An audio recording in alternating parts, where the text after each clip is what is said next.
Olá, amigos, boa noite. Acho que hoje está tudo bem, graças a Deus. Estamos chegando para mais uma reflexão. Hoje, nossa quarta-feira, como costumamos dizer, quarta-feira do Evangelho, é noite em que fazemos nossas reflexões a respeito da obra O Pão Nosso. Ah, ótimo, Tânia já deu sinal, Laura, vamos ver quem mais aqui, a Beth, que já estão mandando os coraçõezinhos, Ana Clara, Edith, ótimo. Estamos então vendo os amigos, isso é bom, porque aí a gente sabe que está tudo legal, que a gente pode tocar em frente, porque graças a Deus vai indo bem. Vamos então, amigos, vamos fazer a nossa prece inicial, essa nossa prece, como costumamos toda semana fazer, ela é importante para nós e assim nós iniciamos.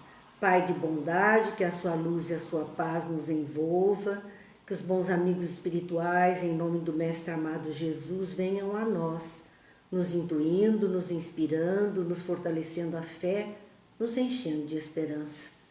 E que assim possamos aproveitar ao máximo os ensinos que nos chegam, dando rumos novos à nossa caminhada, recebendo a força que necessitamos para atravessar os trajetos mais difíceis e a alegria no coração por vencermos a nós mesmos. Abençoa-nos, Pai, hoje e sempre, que assim seja. Vamos lá então ao nosso boa noite costumeiro, primeiramente, Tânia, Ana Clara, Edith, Rosângela, Laura, Terezinha, vamos ver quem mais, Elaine, Marcos, Malu, Silvio, Beth, Eliana, Dilza, Ana Maria, Jane, Mara, Carol, olha quanta gente, Vladimir, que bom, estamos juntos, estamos aqui e é com alegria mesmo que vamos às nossas reflexões de hoje, ao nosso evangelho da noite de hoje. Como sempre, da obra Pão Nosso, de Emmanuel, através da psicografia de Chico Xavier. E a lição de hoje é a de número 66. Essa lição tem como título Boa Vontade. É interessante esse título e está baseada no versículo 15 do capítulo 5 da carta de Paulo aos Efésios. Então nós estamos aqui para refletir sobre esta fala do apóstolo Paulo. E exatamente Emmanuel tira desse versículo 15 um pequenino trecho que diz: vede prudentemente como andais. Era um aconselhamento. Vede prudentemente como andais. Porque às vezes nós não temos a prudência das serpentes, nós não temos o cuidado e andamos na vida de qualquer forma, sem nos ocuparmos muito, sem termos muita atenção com a nossa trajetória. É acordar e dormir numa correria muito grande, num embalo de situações da vida. Meu avô dizia assim: tem gente que deita como burro e levanta como cavalo. Quer dizer, é apenas o trote o dia inteiro, é o trabalho, é a animalidade acima de tudo. Então, nós temos que ter atenção, porque o convite de Paulo é que a gente tenha prudência na forma como estamos andando. Então, sabermos como estamos andando é nossa obrigação. Paulo escreve a carta aos Efésios, ele está na prisão em Roma. E é interessante lembrar que era uma prisão domiciliar. Lembrem-se que ele era uma casa alugada, o pessoal, os cristãos da época, é que pagavam o aluguel dessa casa para ele e pagavam ainda o soldo dos guardas que tomavam conta dele, porque Roma não dava essa condição. Então, para uma prisão domiciliar, ele teria que arcar com todas as suas despesas. Não podia sair de casa, mas tinha liberdade de receber visitas e de falar do Evangelho, de mandar suas cartas do Evangelho. Ele não estava impedido dessa tarefa. Ele não podia ir pessoalmente às comunidades cristãs primeiras que se formaram, mas ele podia ter contato via mensageiros e mensagens. Então, ele escreve a Éfeso, né, e aos cristãos que lá se encontram, que são os efésios, ele escreve com que objetivo essa carta? Porque toda a carta de Paulo, ela tem um objetivo, ela vai atender a uma necessidade daquele local. E para nós, nos dias atuais, lermos essas cartas, essas dificuldades que aqueles primeiros cristãos passaram, as recomendações com base nos ensinos de Jesus que Paulo enviou a cada uma delas, é bom para podermos trazer para os dias atuais. Porque embora 2000 anos, muitas das dificuldades que eles experimentavam, nós estamos experimentando ainda. Não se diluiu tudo isso. Então, estudar um pouco, aprender um pouco sobre a questão da presença de Paulo e dos seus ensinos é muito importante para todos nós. Vamos a mais uma turminha aqui do nosso Boa Noite. Ivete, Terezinha Nery, Cidinha, Cláudia, Célia, vamos ver, Anitta, o seu Antônio, Marinês e Gil, e ainda Débora, Marli, são nossos amigos partilhando conosco deste encontro. Então, gente, havia sim um objetivo. Qual era? O objetivo dele escrever aos cristãos de Éfeso era para promover naquela comunidade, no meio daqueles cristãos, a espiritualidade. E isso era para todos. Espiritualizar as pessoas, e ainda é o convite de século XXI que nós estamos vendo. Medicina espiritualizada, a busca da espiritualidade, a transcendência do ser. Nós ouvimos muito falar disso. Aquela época também, ele que ia promover a espiritualidade, porque o homem era muito materializado ou muito voltado aos desejos materiais. Não se via como uma criatura que transcende a matéria. Muitos nos dias atuais ainda não se veem. Se vê apenas este corpo, esse persona que estamos vestindo nesta encarnação. Então, Paulo, ele convidava a todos, né, promovendo essa espiritualidade que era tão necessária das pessoas se olharem de uma forma um pouquinho diferente. E aqueles primeiros cristãos, em específico, ele pediu testemunho, o testemunho dos que já eram membros da igreja. Então, para a comunidade cristã, para os cristãos de Éfeso, para os efésios voltados ao cristianismo, ele pedia também o testemunho dos ensinos de Jesus. E esse testemunho não necessariamente era ir aos sacrifícios. Não, houve sim aquele momento de sacrifício que a história registra, mas dar o testemunho dos ensinos é modificar a própria conduta de vida. É pautar a vida de conformidade com aquilo que se está aprendendo.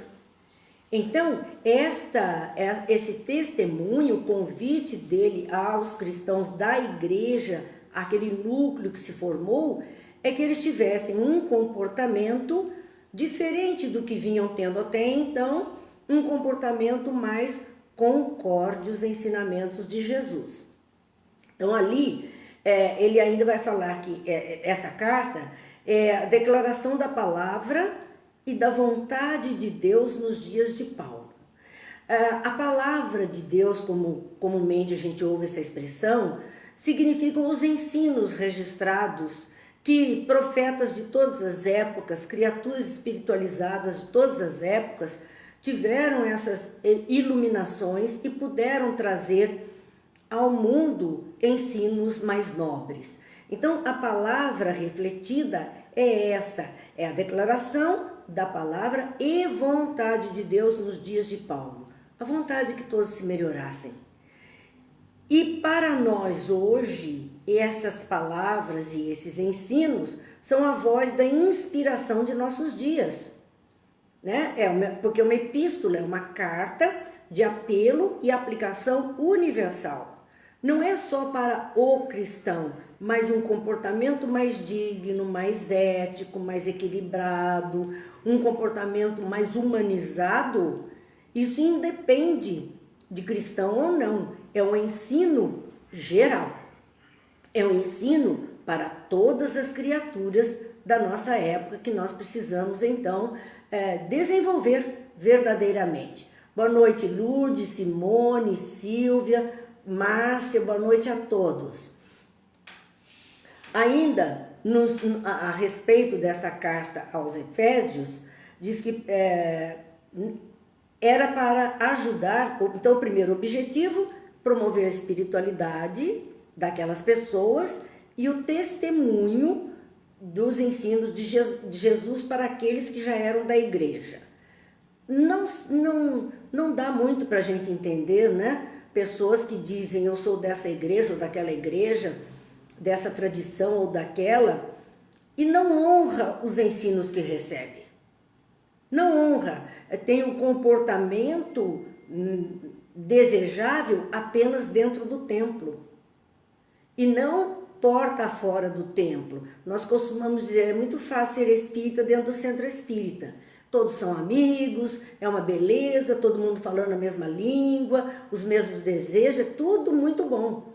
Difícil é ser espírita fora da porta do centro, onde a vida é diferente, onde as coisas correm de uma forma diferente daquela que nós desejaríamos, nós sonhamos, nós lutamos por ela. Então, de um modo geral, o que acontece entre os espíritas, acontece entre todas as comunidades religiosas. Nós temos sempre um comportamento dentro daquele templo, dentro daquele núcleo religioso, e outro que muitas vezes se contradiz com o comportamento desejável que usamos dentro das casas de oração. Porque fora é uma coisa terrível o nosso comportamento. Então, Paulo, o primeiro objetivo era esse. O segundo objetivo dessa carta é ajudar as conversas, né?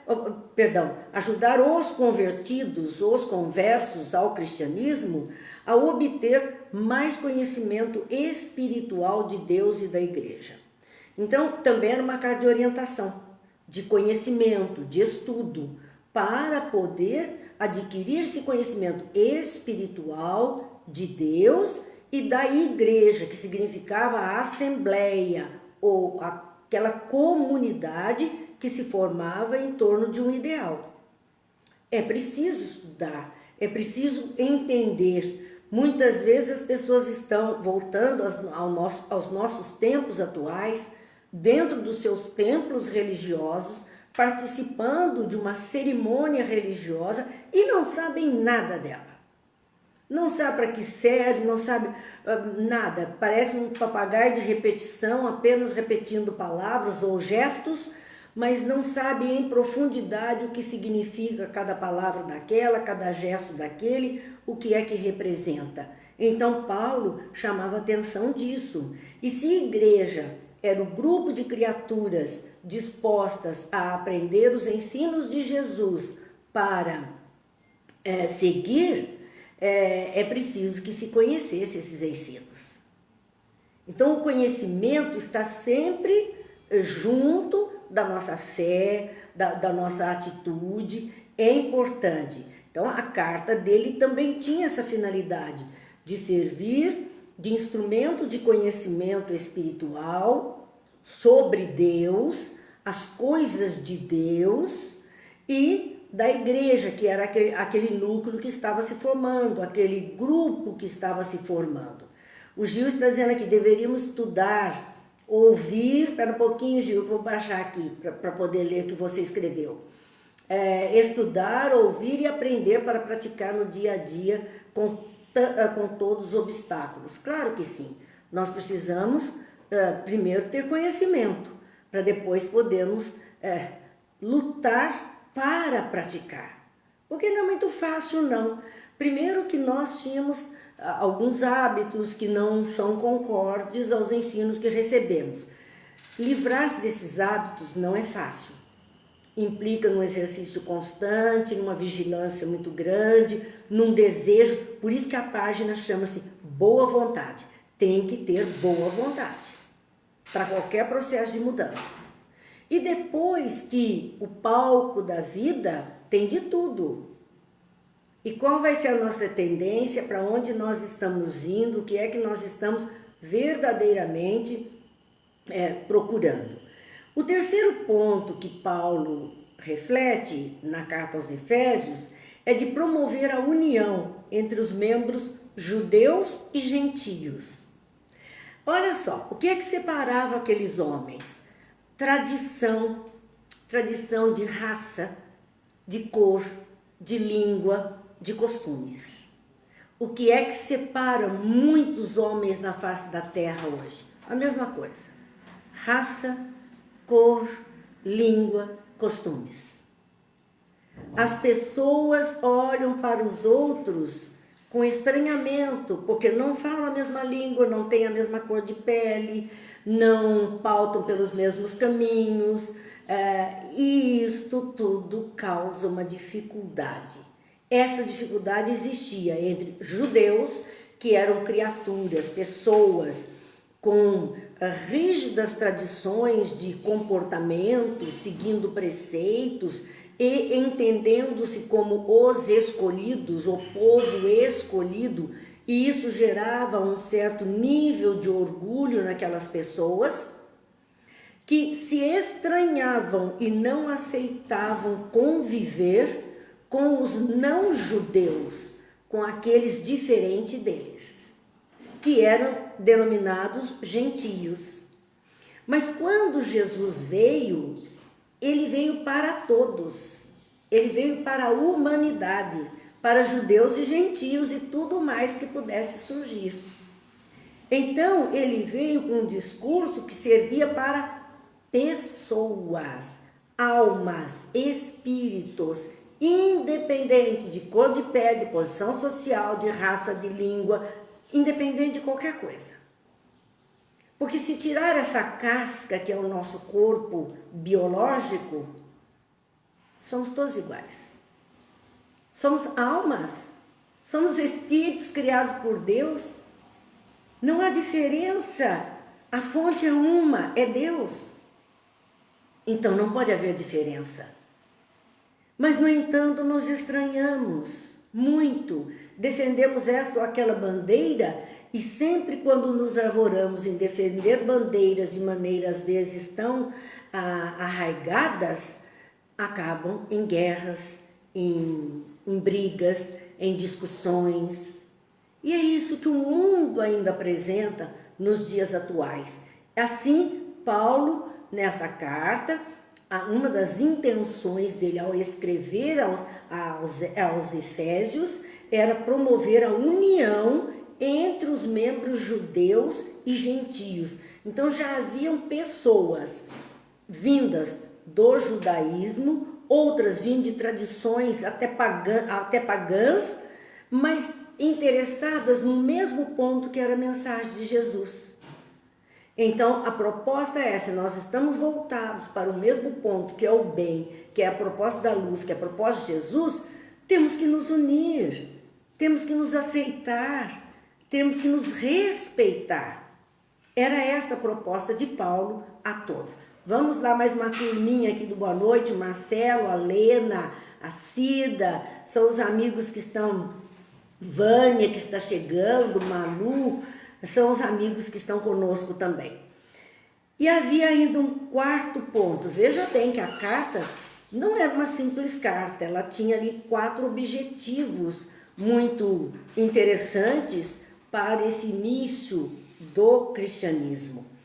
Incentivar os santos a resistirem às forças do mal. Então vamos lembrar o que eram esses santos. A Sônia Maria dizendo que chegou agora, depois ela vê o começo do YouTube. Nós estamos começando, estamos falando da carta de Paulo aos Efésios, Sônia, fique tranquila. Mas aqui, quando ele diz incentivar os santos a resistirem às forças do mal, os santos eram aqueles que estavam já abraçando os ensinos de Jesus, colocando em prática na sua vida, então buscando uma melhoria de conduta, uma santificação das suas atitudes. Esses eram santos. Diferente da expressão que muitas vezes hoje a gente vê, quando falamos de santo, se pensa em santo da igreja, aquele que ganhou uma canonização, uma beatificação, uma santificação, ganhou uma estampa ou uma imagem que representa a sua pessoa. Não, não é isto. Não é disso que a carta de Paulo fala. Quando ele diz incentivar os santos, são aqueles que estavam chegando, abraçando os ensinos de Jesus, querendo mudar a sua vida, os seus costumes, pautando por esses ensinos, buscando então uma retidão de caráter, uma santificação.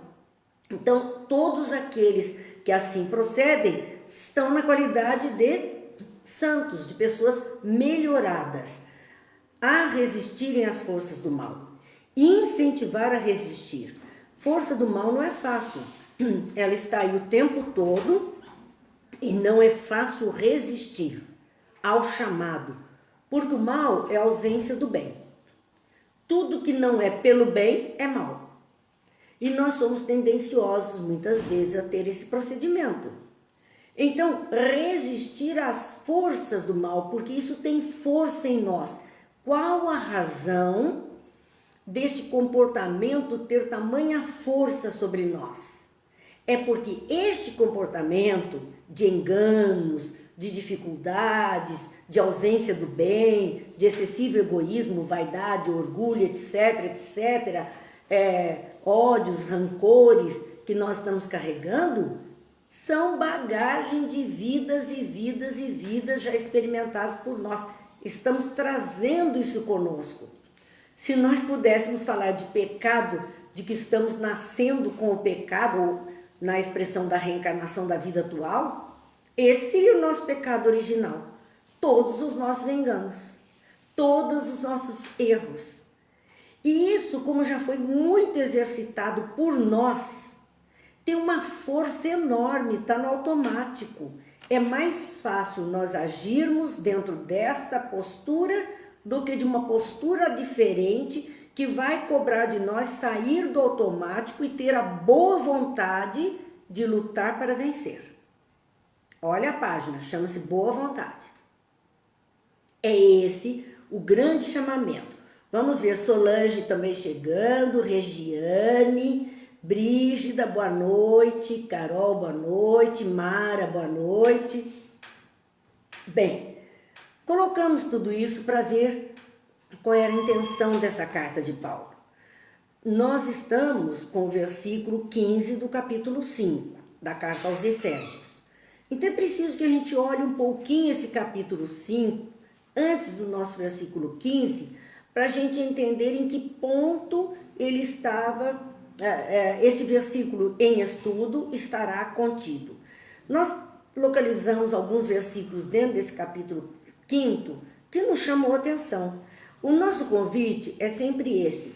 Vão lá à Bíblia, vão ao Novo Testamento, pega a carta de Paulo lá aos Efésios, lê a carta inteira, leia, pegue o capítulo que está em estudo, leia com atenção, vê dali o que é que toca seu coração, sua consciência, o que é que desperta seu interesse. É assim para todos nós.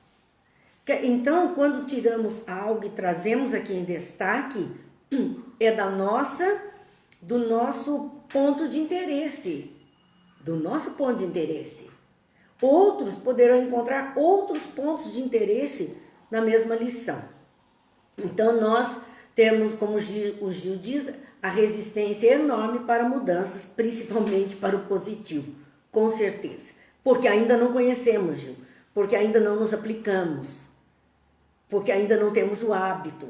É uma mudança de hábito mesmo, por isso é mais difícil para nós. Dilza, boa noite, Ivete, boa noite, Divone, Juliana, boa noite, amigas. Nesse capítulo 5, o versículo 12, está registrado o seguinte: porque o que eles fazem oculto, até dizê-lo, é torpe. Esse recadinho de Paulo é para nós. Porque veja bem, o que eles fazem em oculto, tudo de errado, tudo de mal, tudo de enganado, tudo de maldade, de estripulia, o que eles fazem em oculto, as pessoas fazem em oculto, até dizê-lo é torpe, é feio.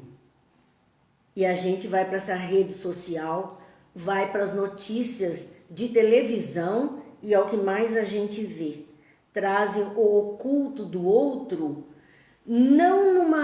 a maioria das vezes, não uma forma de informar, né, limpamente, retamente, né, ou tirar dali um proveito para melhor, mas a gente vê a tendência de pichar, a tendência de denegrir, a tendência de fazer o escândalo acontecer. Por isso que ele diz que mesmo aquilo que fazem oculto, até dizê-lo é torpe, aconselhando os cristãos que não tivessem esse comportamento. O negativo, o comentário indevido das situações do outro, tudo isso é um exercício para a melhoria. E isso no versículo 12, capítulo 5. E no versículo 13, ele cita alguma coisa e encerra dizendo: a luz tudo manifesta, completando o raciocínio do versículo 12. Porque se ele diz, até falar desse oculto é torpe, é feio, é ruim, não se preocupe, você não precisa falar nada, porque a luz, quando vem, ela tudo manifesta, ela mostra. Por isso que diz, a verdade sempre boia. Vem à tona. Não precisamos nós nos envolver na sujeira do outro, porque senão vamos chafurdar na lama do outro. É isso que Paulo está dizendo. Nós vamos nos sujar na lama do outro. Deixa, porque quando a luz vem, você consegue ver onde é o terreno de lama e onde é o terreno limpo e firme. Não precisa da nossa ajuda para isso. Sai dessa história. Esse era o convite de Paulo àqueles primeiros cristãos. E no versículo 15, que é o do estudo, diz: portanto, vede prudentemente como andais, porque é uma imprudência se envolver nessa sujidade que os outros podem apresentar, porque nós vamos nos sujar também, nós vamos ficar presos nessas areias movediças também, nós vamos ficar lá chafurdando na lama. Isso me faz lembrar a passagem do filho pródigo, que ele sai para gastar todo o dinheiro do pai, se envolve com as coisas do mundo, né, materialidade terrena, se estraga naquilo tudo a ponto de comer as bolotas dos porcos. Então conviver com a porcaria, com a sujeira, com a sujidade. Tirando o quadro, vamos dizer, material, mas num quadro subjetivo dessa história, um paralelo que podemos fazer, é isso mesmo. O mundo está cheio está emporcalhado pelo mal. E num repente, nós nos envolvemos de tal forma que estamos nos alimentando dessas bolotas dos porcos, ou seja, daquela porcaria produzida pelo outro. Estamos engolindo isso. Estamos trazendo para nós isso. A ponto de um dia dizer, não aguento mais. E como o filho pródigo fez, volta a estrada inteira ao encontro do Pai. É disto que Paulo está falando. Vede prudentemente como andais, não como nécios, mas como sábios. Porque se o versículo 13 ele falava que a luz se manifesta tudo, no 14 ele chamava atenção com uma frase que já foi tema até de uma semana espírita aqui em Taubaté. Desperta tu que dormes, levanta-te dentre os mortos e o Cristo te esclarecerá. Dormimos no ponto, dormimos na vida, dormimos na nossa evolução, aí como sonhadores, como pessoas desligadas de tudo. Desperta tu que dorme, você está adormecido aceitando tudo isso. Acorda, a vida tem outras coisas para oferecer. Acorda, tenha atenção com o caminho que você está seguindo. Então desperta tu que dormes, levanta-te dentre os mortos. E esse levantar-se dentre os mortos, Jesus dizia, como disse aquele jovem, deixe que os mortos enterrem os seus mortos, dizendo que as criaturas que envolvem-se apenas com a materialidade terrena estão mortas como espíritos, porque não estão desenvolvendo a sua espiritualidade, estão vinculadas apenas àquilo que diz respeito à matéria. E é por isso, levanta-te dentre os mortos, sai deste caos que a gente está vendo, de valores tão complicados.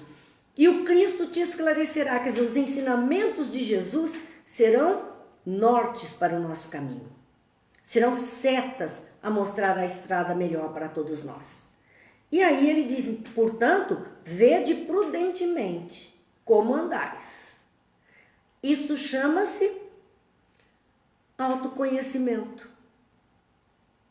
autoanálise, autorreflexão.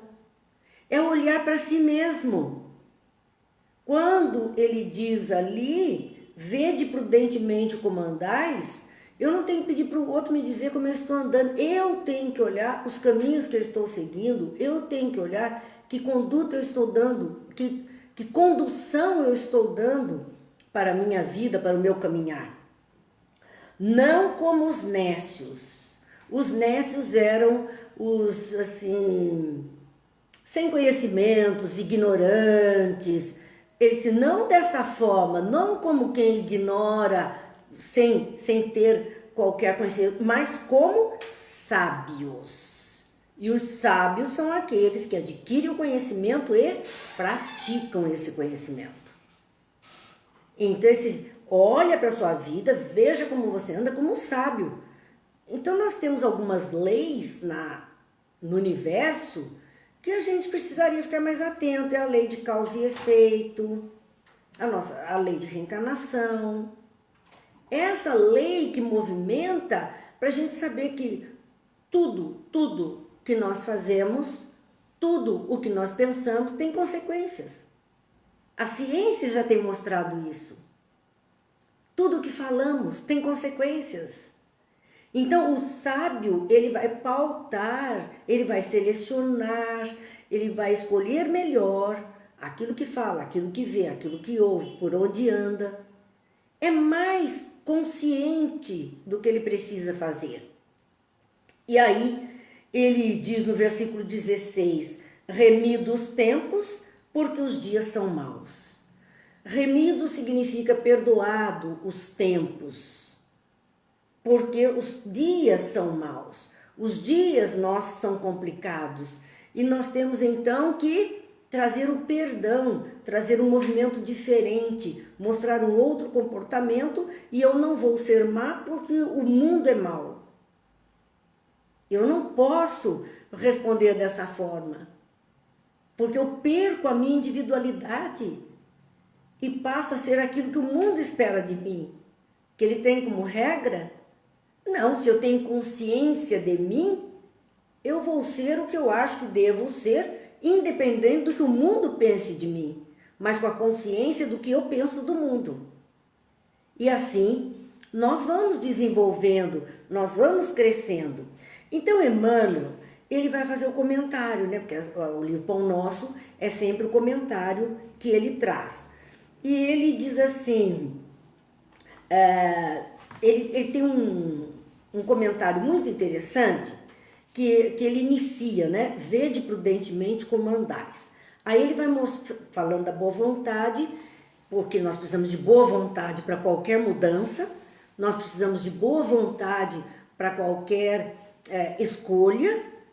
Então, o tema era esse mesmo, e o convite de Paulo era esse. Ele nos convidava à mudança, mas nós precisaríamos ter boa vontade para lutar contra tudo que o mundo oferecesse. Boa vontade descobre trabalho. às vezes as pessoas ficam paradas. Não tem o que fazer, não tem. Mas aquela pessoa de boa vontade, ela vira aqui, vira ali, ela enxerga alguma coisa, ela vai realizar alguma coisa. Ela tem boa vontade. Ela não está esperando que caia do céu nas mãos dela. Ela vai ter olhos de ver. O trabalho opera renovação, porque é na atividade. Mudamos aqui, mudamos ali, aprendemos mais isso ou mais aquilo, renovamos a nossa maneira de viver, nosso modo de pensar. Então, a boa vontade vai descobrir o trabalho opera a renovação. A renovação é uma ação renovada, modificada, ela encontra o bem.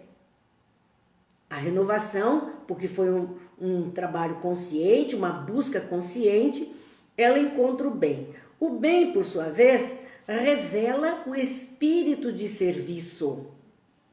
O bem revela, vamos lá, o espírito de serviço, o que eu posso oferecer. O bem revela o que eu tenho para dar. Onde? Para quem? O espírito de serviço alcança a compreensão.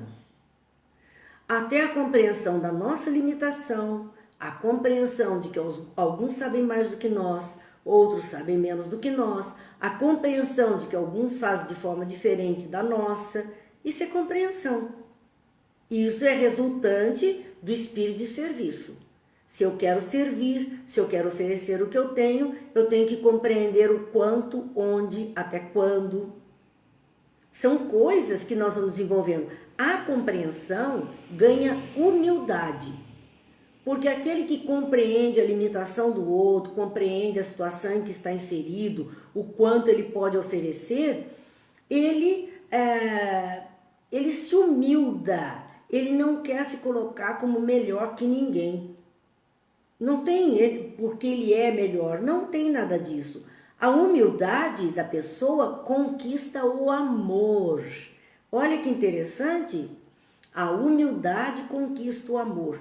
Para ele mesmo, que é a noção de cuidado, atenção, visão para com o outro e do outro para com ele.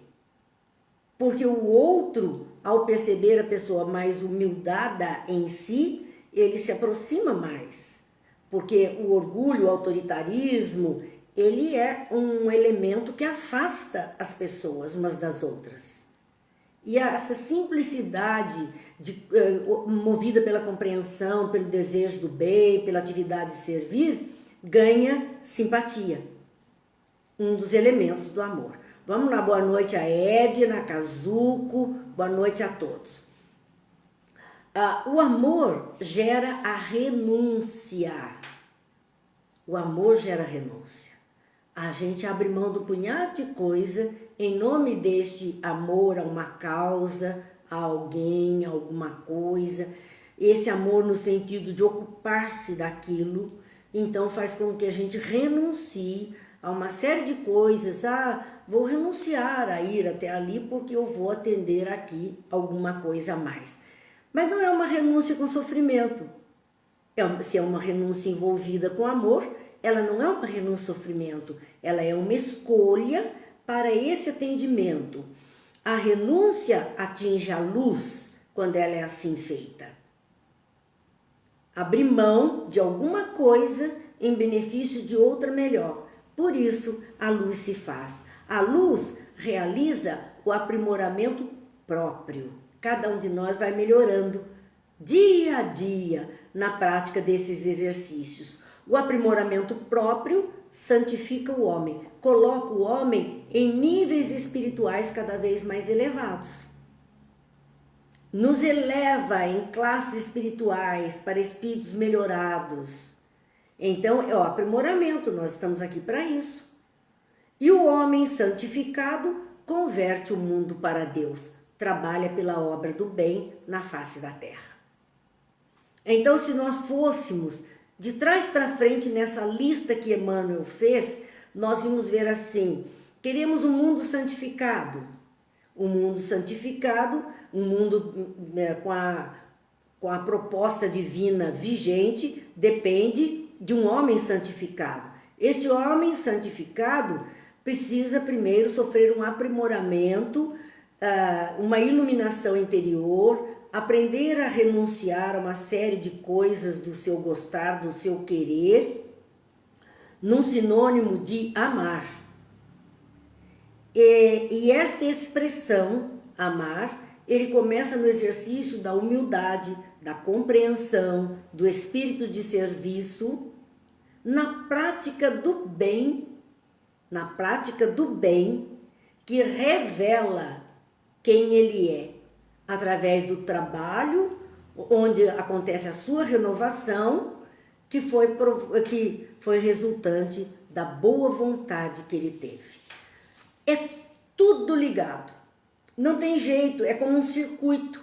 Isso me faz lembrar aquelas rodas de parque de diversão cheias de lâmpadazinhas, que tem um circuito que ela vai rodando e uma por uma vai acendendo na sequência. Essas atitudes da nossa vida para que se chegue à plenitude de todas as lâmpadazinhas acesas é dessa sequência de circuitos.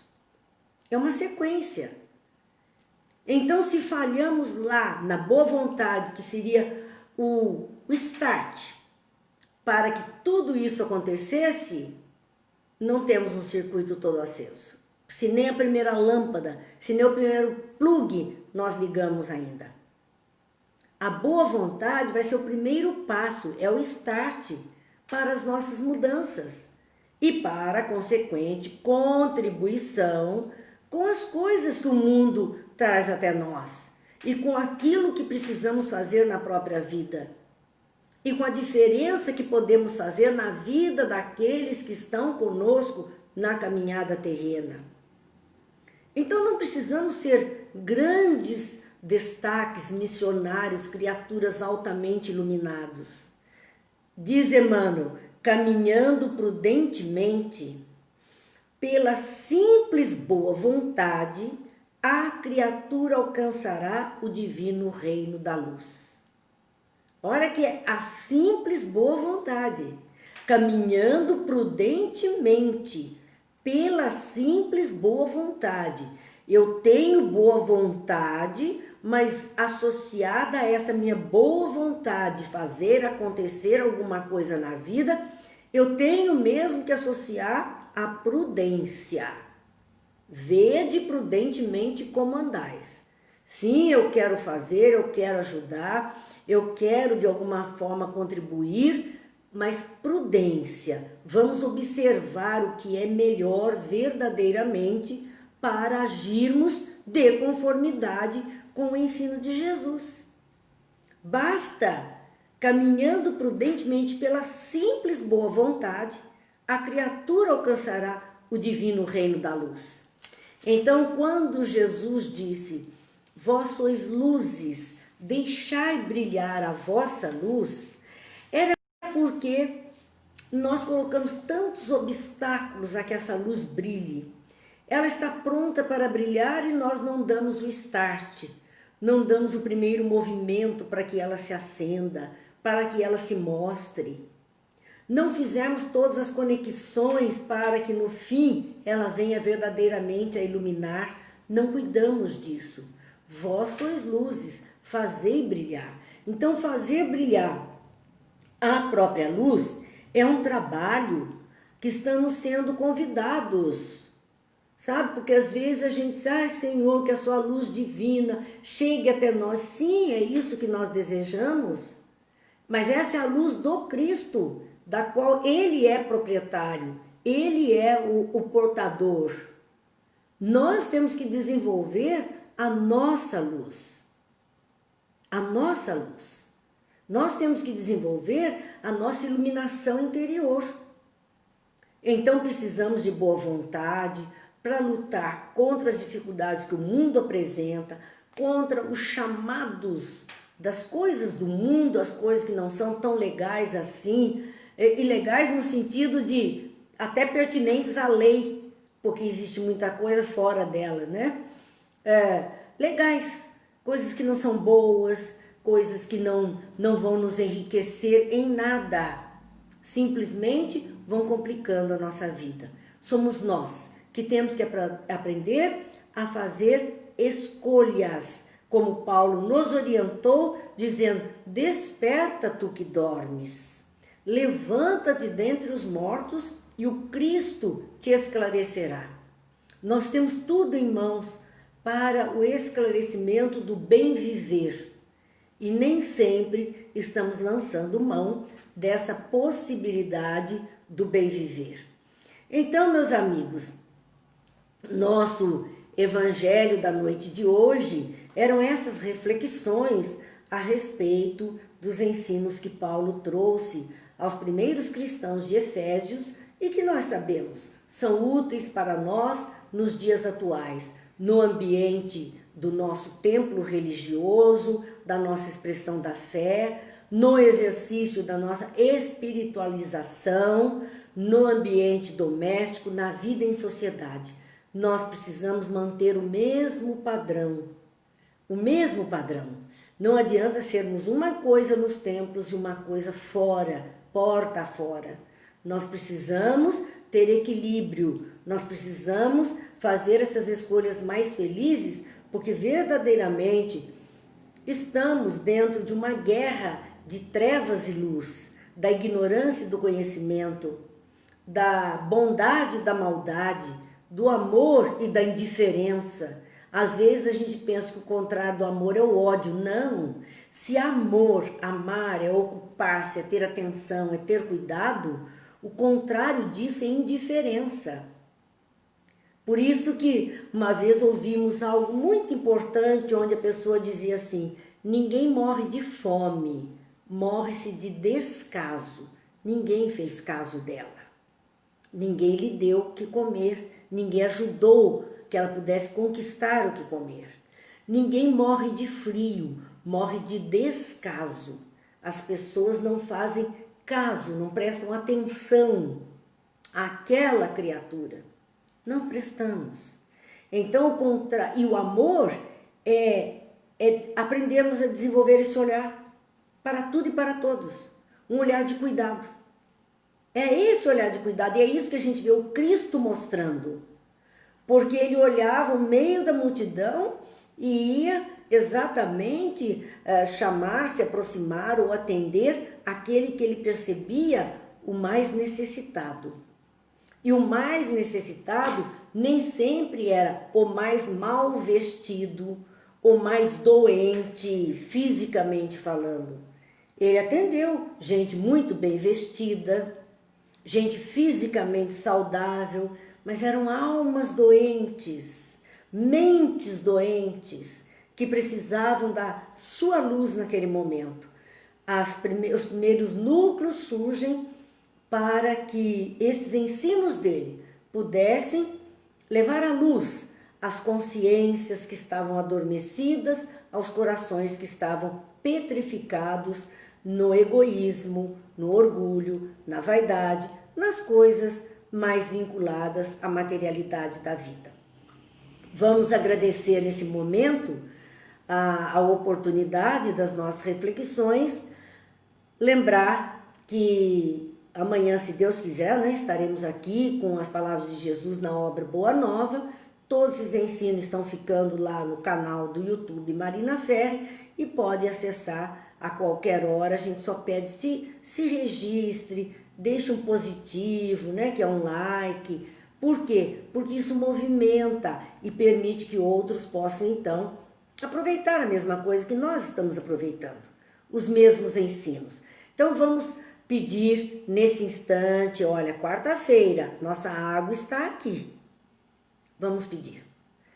Deus Pai de bondade, misericórdia, concede-nos que fluidos saudáveis sejam depositados nessas águas, que vamos ingerir, que vamos oferecer aos nossos, que vamos oferecer a todas as criaturas. Permita que as águas que estejam à cabeceira dos doentes, aqueles que necessitam de um fluido curador, calmante, benfazejo, fortalecedor, possam ser assim agraciados. E que a paz esteja em nós, agora e sempre. Vamos fazer nossa prece de Cáritas.